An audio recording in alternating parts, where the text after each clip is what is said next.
Welcome back. Doctor Saira साहब, हम बात कर रहे थे बुनियानुल मरसूस के ऊपर, मार्का हक के ऊपर। अब जब इंडिया की जानब देखते हैं तो इंडिया के साथ इजराइल वाज़े तौर पर हमें खड़ा हुआ नज़र आया, और इस पूरी जंग के अंदर प्रैक्टिकली इजराइल उनके साथ लड़ाई लड़ रहा था, उनको सपोर्ट दे रहा था। जबकि पाकिस्तान की जानब से पाकिस्तान ने अकेले लड़ा, लेकिन इंडिया की जानब से ये इल्ज़ाम लगाया जाता है कि हमने जंग 3 ममालिक के ख़िलाफ़ लड़ी। पाकिस्तान के साथ चाइना और तुर्की भी खड़े थे। इसमें क्या हकीकत है? क्या पाकिस्तान को चाइना और तुर्की ने उस तरह की सपोर्ट दी जो हमें इजराइल की नज़र आई है इंडिया के अंदर? जी, थैंक यू वेरी मच। देखिए जी, एक डिप्लोमेटिक सपोर्ट जो होता है वो डिफरेंट कंट्रीज़ जो है वो दूसरी कंट्रीज़ को देती हैं।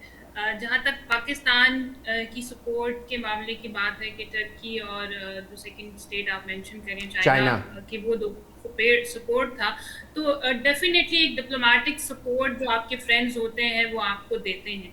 लेकिन कभी भी आप जंग जो है वो डिप्लोमेटिक सपोर्ट के ऊपर नहीं विन करते हैं। ज़ाहिर है कि आपको अपना मसल जो है वो आपकी आर्म फोर्सेस जो हैं वही प्रूव करती हैं, और हमने देखा है कि ये जो 4 डेज़ वॉर हुई है इसके अंदर किस तरह से पाकिस्तान ने जो है वो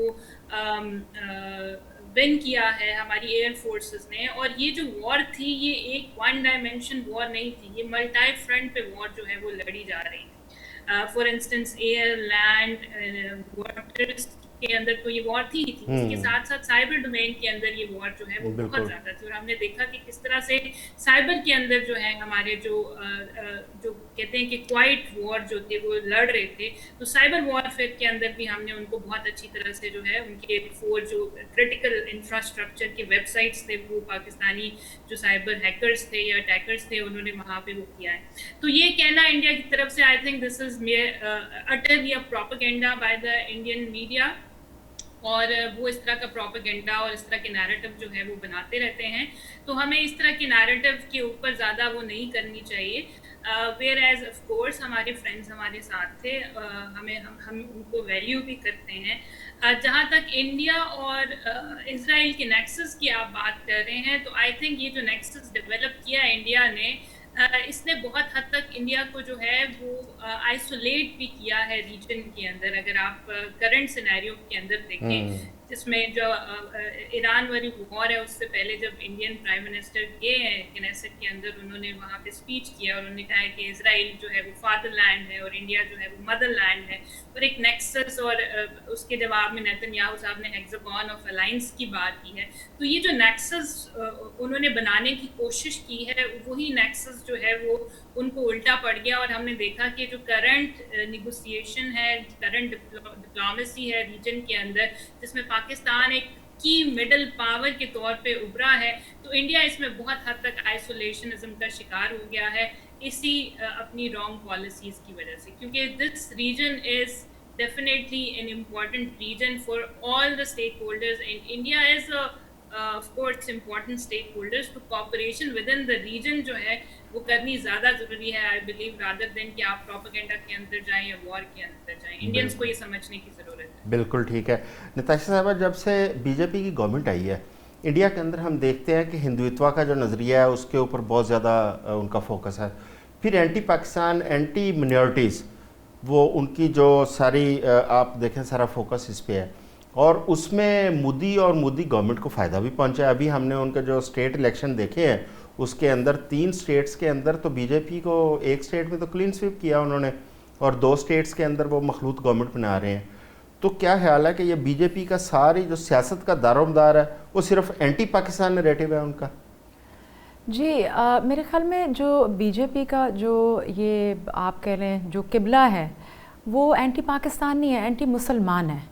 एंटी पाकिस्तान तो है ही है। अच्छा, वहाँ पे तो जो क्रिश्चियंस और बाकी मिनॉरिटीज़ है वो भी महफूज नहीं है? नहीं, बिल्कुल महफूज नहीं है, वहाँ पर सिर्फ हिंदू ही महफूज है। बट ये पाकिस्तानियों के ख़िलाफ़ तो एक आपको पता है कि हमारी डेकेड्स ओल्ड एक हमारी एक आइडियोलॉजी और एक जंग चलती आ रही है, तो एक वो भी उसकी वजह है। और उसके अलावा भी जो जिस तरीके से मेरी बहन ने कहा कि जो ये आपका हिंदुत्व ज़ायनिस्ट आपका जो ये नेक्सस बन चुका हुआ है, ये बहुत ज़्यादा डेंजरस है। हम देखते ऐसे ही हैं कि जब कोई इलेक्शन आता है तो मोदी सरकार जो है वो पाकिस्तान के ऊपर हमले शुरू कर देता है, मुसलमानों के ऊपर हमले शुरू कर देता है, اور وہ اپنے جو ہندو اس کے ہیں سپورٹرز ان کی وہ سپورٹ لیتا ہے. تو یقیناً میں یہ کہتی چلوں کہ یہ ہیومن رائٹس کے خلاف ہے بات، اور اس کو ہمیں ایک عالمی سطح کے اوپر ہمیشہ اپنی آواز اٹھانی چاہیے. پاکستان جو ہے وہ پہلے بھی اس پہ آواز اٹھاتا رہا ہے اور آگے بھی اٹھائے گا. پاکستان میں آپ جیسے دیکھتے ہیں کہ ہمارے بھی یہاں پر بہت سارے جو ہے سیکٹس کے لوگ بھی رہتے ہیں، ہندو بھی ہیں، کرسچنز بھی ہیں، پر ہم اپنے چن کے اپنے جو مائنورٹیز کو لوگ ہیں ان کو ہم نشانہ نہیں بناتے، اور ہم ایک ہیومن رائٹس کے جو انٹرنیشنل لاز ہیں اس کی مد میں ہم رہتے ہیں. تو یہ اب کہہ لینا کہ جی مودی سرکار جو ہے وہ بالکل اپنا فائدہ اٹھاتی ہے، it is for the time being, اور اس کو اپنا کوئی نہ کوئی مقصد پورا کرنا ہوتا ہے، چاہے وہ الیکشن کا ہو، چاہے وہ کسی چیز کا بھی ہو. تو اس چیز کو ہمیں ضرور مد نظر رکھنا چاہیے. بالکل ٹھیک ہے. نیازی صاحب، اسی سے تھوڑا سا ہٹ کے ایک سوال ہے کہ کیونکہ اس وقت بڑا ایشو تو ایران کی جنگ ہے، اور گزشتہ دنوں پریزیڈنٹ پاکستان آصف علی زرداری صاحب چائنا کا دورہ کر کے آئے. اب یہ 14-15 تاریخ کو پریزیڈنٹ ٹرمپ وہاں کا دورہ کر رہے ہیں، اور اس کے بعد وزیر اعظم پاکستان بھی چائنا جا رہے ہیں. میں چاہوں گا کہ آپ اس پر تھوڑی سی روشنی ڈالیے کہ ان دوروں کی کیا سگنیفیکینس ہے، کہ ٹرمپ کے دورے سے پہلے پاکستانی پریزیڈنٹ کا چائنا کا دورہ اور ٹرمپ کے دورے کے بعد پاکستانی وزیر اعظم کا چائنا کا دورہ. میں اس سے پہلے 2 کمنٹس دوں گا. جی یہ جو اس کے چائنا کا رول جو ہے پاکستان کے وار میں، یہ ویسی ہے جیسے ایران کے اندر ہے، کیونکہ یہ وار جو ہے، یہ جو چائنا کے جو ہے سیٹلائٹ نیویگیشن کانسٹلیشن سسٹمز ہے بیڈو 3، یہ انہوں نے جنوری میں ایران کے ساتھ سائن کیا ہے، اور پاکستان کے ساتھ تو ہمیشہ سے انہوں نے ایک سٹیٹمنٹ دیا تھا جب 2019 کے اندر پریزیڈنٹ چائنا نے دیا تھا، جب حملہ کیا تھا وہ جو کیا کون سا تھا جو مارچ کے اندر انڈیا نے آپریشن کیا بالا کوٹ کے اوپر. جی جی. تو اس وقت انہوں نے کہا تھا کہ پاکستان کی جو علاقائی سالمیت اور قومی سلامتی جو ہے وہ ہماری ٹاپ پرائرٹی ہے. ایگزیکٹلی ایران کی جنگ کے بھی پہلے ہفتے میں چائنا کا یہ اسٹیٹمنٹ ایران کے بارے میں ہے. کیونکہ ساری جنگیں لڑی گئی ہیں، آپ نے دیکھا ہوگا کہ جو انڈیا کے جو اصل جو جہاز گرے ہیں تو کیا گرے بیونڈ ویژول رینج، چائنا کا جو اکوپمنٹ ہے وہ اس نے بتا دیا کہ جو ویسٹرن کا چائنا کا بیڈو سسٹم جی پی ایس وغیرہ سے، یا جو ویسٹرن جو گیلیلیو سسٹم ان سے سپیریئر ہے، اس کی نیویگیشن، اس کی جو پریسیجن، اس کی جو پوزیشن جو ہے، جو اس کی انٹیلیجنس ہے، جو سرویلنس ہے، وہ بہت زیادہ ہے. تو چنانچہ ٹیکنیکلی انڈیا جب کہتا ہے کہ جنگ چائنا نے لڑی ہے تو کوئی اس میں دو رائے نہیں ہے کہ وہ ایران اور پاکستان ڈٹو کاپی ہے. اور کیوں نہ ہو، کیونکہ ہمارا ایک اس کے بارے میں ایک ہماری پوری ایک لانگ سٹینڈنگ ہے، اور ہمارا چائنا کا اس وقت تعلق اتنا ہے کہ جو ہمارا ڈیفینس ہے وہ کسی زمانے میں بالکل وہ کہتے ہیں نا جوتے کے تسمے سے لے کے بندوق کی گولی تک امریکن ہوتے تھے. اب یہی حالت یہ ہے کہ ہمارے یہ اپنی چیزیں ہیں، یا اگر ہماری کسی کی کوئی چیز ہمارے پاس تو چائنیز ہے. تو دوسرا بات ہے دورے جو ہے، جو ٹرمپ کا دورہ ہے، جی ٹرمپ کا دورہ جو بڑا کرٹیکل دورہ ہے. وہ ظاہر ہے 2-3 چیزیں ہیں جو اس کی ڈسکس کرنی ہے. ایک وہ ان کے ٹیرف کی بات کرنی ہے، اور دوسرا ان کی ہے جو ریئر ارتھ منرلز ہیں. وہ اگر چائنا نہیں دیتا تو ان کی ساری ڈیفینس ٹیکنالوجی وہ بھی متاثر ہوتی ہے، اور باقی چیزیں بھی ان کی بہت متاثر ہوتی ہیں. کیونکہ چائنا اس وقت 80-90% اس کی مونوپولی ہے ریئر ارتھ منرلز کے اوپر. باقی بھی جگہ سے جہاں جہاں سے افغانستان ہے یا ایون پاکستان ہے تو وہاں بھی چائنا کی رسائی جو ہے دنیا کے باقی ملکوں سے زیادہ ہے ریئر ارتھ منرلز میں. اب ٹرمپ جب چائنا جا رہا ہے تو اس کا تعلق کوئی ہمارے پرائم منسٹر کے دورے سے تو اس کا نہیں ہوگا، نہ اس کا زرداری صاحب کے دورے سے تھا. وہ ظاہر ہے کسی اور کانٹیکسٹ میں کسی اور طریقے سے بڑے اہم تھے اور ہمارے لیے ہے. لیکن یہ اس لحاظ سے ہے کہ آگے جو ہے دنیا کا جو نقشہ جو ڈیولپ ہو رہا ہے وہ ساری چیزیں اب ڈسکشن میں آئیں گی. اب میں نہیں سمجھتا ہوں کہ یہ ایران کے ساتھ جو جنگ امریکہ اسرائیل کی چل رہی تھی تو اس کے اندر کوئی شی جن پنگ کی اور ٹرمپ کا رابطہ نہیں ہوا ہوگا. پوٹن کے ساتھ تو 2-3 جو ان کی کالس تھی وہ ساری ان کی وہ انہوں نے بتا بھی دیا کہ ان کے فون پہ بات ہوئی ہے ان بٹوین. لیکن اس سے زیادہ بات پوٹن سے بھی ہوگی اور شی جن پنگ سے بھی، کیونکہ یہ جنگ جو ہے بار بار دنیا کو ایک بہت بڑے معاشی اقتصادی بحران کی بھی دھکیل رہی ہے اور ایک کیٹاسٹرافی کی بھی دھکیل رہی ہے. تو چنانچہ جب یہ جائیں گے تو چاہتے تو یہ ہے کہ کل جو پرسوں جو منڈے ہے اس کو ایران کا جواب آ جائے. मुझे लगता है कि ईरान उनको मायूस करेगा अमेरिका को। तो अमेरिका जो कुछ चाहता है कि वो एक ऐसा पेपर, असल में उसको दो फ्रंट पे चाहिए। एक तो ये कि चाइना जाने से पहले उसे ये बताना चाहता है जी कि यहाँ पे जो मिडिल ईस्ट के अंदर जो सूरत हाल है वो बिल्कुल ठीक हो गई, सेटल हो गई है। दूसरा जो 3 नवंबर को जो मिड टर्म इलेक्शन आ रहे हैं, जो उसके लिए सवाल रू बने हुए हैं, उनकी पॉपुलैरिटी हर को पता है कि तारीख के अंदर किसी अमेरिकन के जो इनकम्बेंट प्रेसिडेंट है उसकी पॉपुलैरिटी इतनी लोएस्ट स्टेप पे नहीं थी जो ट्रम्प की है, और बिल्कुल एक भयानक हद तक कम है। और बाकी भी चीजें, उसकी सारी चीजें डिसअप्रूव हो रही है, हर चीज के ऊपर उसके खिलाफ वोट्स आ रहे हैं।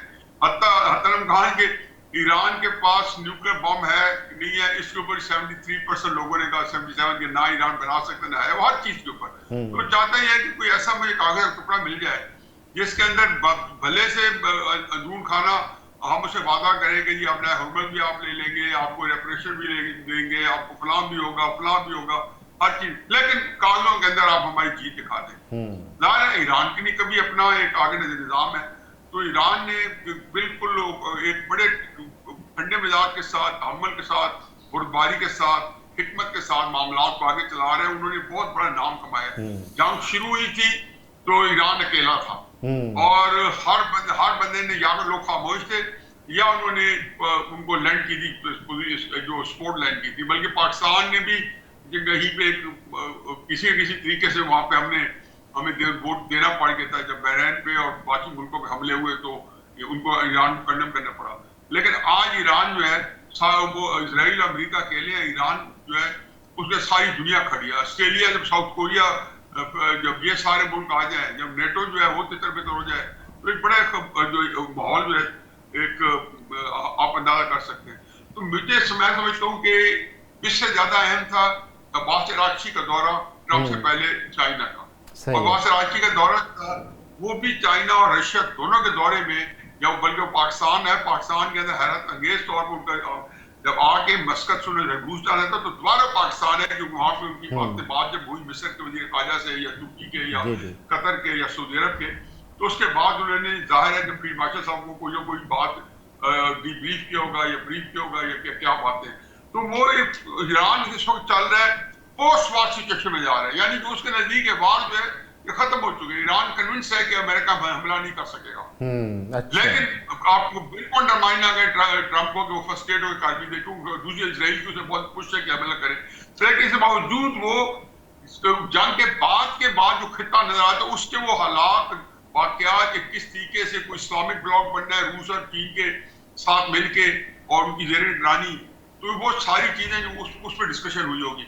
इस पर राय में शायद ट्रम्प के साथ डेफिनेटली इस वार के दौरान शी जिनपिंग से बात हुई होगी, लेकिन चूंकि चाइना का ये होता है कि जो कंट्रोवर्शियल इश्यूज होते हैं उसकी बात वो भी नहीं करते और एक्सपेक्ट करते हैं कि जो दूसरा जो काउंटर पार्ट है वो भी वो बात ना करे। तो इससे बात तो सामने नहीं आएगी, लेकिन अमेरिका के थ्रू जो है वो उनके पास बहुत से वेबसाइट्स हैं जिनको खुद वो खबरें लीक आउट करते हैं, जैसे एक्सियोस को कर दी, वॉल स्ट्रीट जर्नल को कर दी, कि न्यूयॉर्क टाइम्स को कर दी। वो इस तरह कर आती रहेगी तो पता तो चल जाएगा। लेकिन अमलन ट्रम्प जो है जिन हालात में जा रहे हैं, मुझे कुछ ज्यादा उम्मीद नहीं कि चाइना के साथ जो उनका दौरा कोई इतना कामयाब रहेगा। लेकिन चूंकि ये पहले मार्च में था, कुछ भी हो गया, ये 14 मई को हुआ है, 14-15 मई को उन्होंने जाना है। तो मैं चाहती हूँ समझता हूँ कि ट्रम्प के पास जो है इस जंग का कोई एग्जिट प्लान नहीं है, कोई ऑफ रैंप नहीं है। वो इस जंग से 3 मार्च 3 मार्च से निकलना चाहते। तो उनको 3 मार्च को एग्जैक्टली पता चल गया था कि जो मेरे जर्नैल थे वो सही कह रहे थे, और जो पीट हेक्सट है या वहाँ पे स्टीव विटकॉफ बैठा था या नेतन्याहू बैठा था 11 फरवरी के सिचुएशन रूम के कमरे में, तो वो जो थे सारे के सारे जो थे बिल्कुल झूठ बोल रहे थे, कैसा बयानिया दे रहे थे जिसने अमेरिका को दलदल में फंसा दिया है। कांग्रेस भी यही कह रही है उनकी कि वहाँ पे डेमोक्रेट्स दलदल में फंसे हुए हैं। तो एक अमेरिका खुद भी बहुत भयानक मकाम पे आया हुआ है और पूरी दुनिया को भी देखे। बिल्कुल, न्याय साहब वो एतराफ़ कर रहे हैं कि इस वक्त वो जंग से फंसे हुए हैं और वाकई उनके पास एग्जिट प्लान नहीं है। न्याय साहब आपका बहुत शुक्रिया, आपने टाइम दिया। अभी वक्त हुआ एक शॉर्ट ब्रेक का, हमारे साथ रहिएगा।